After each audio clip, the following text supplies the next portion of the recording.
अस्सलामुअलैकुम। ये जेदा लस्सी वाला के पास हम पहुंच चुके हैं।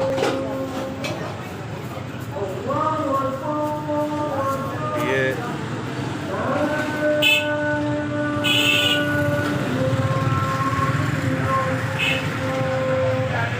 जी अस्सलामुअलैकुम। ये स्पेशल गाजर हलवा जेदा लस्सी वाले का,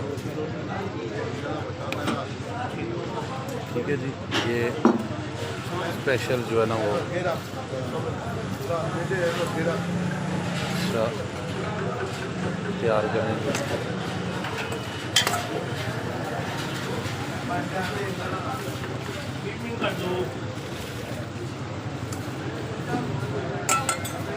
अभी ये तैयार करेंगे और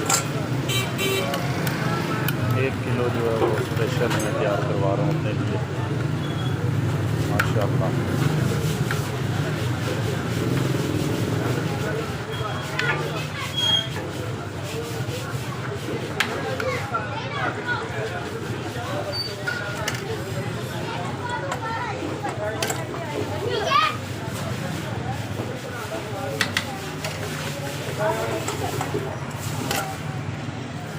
ये हो गया जी तैयार।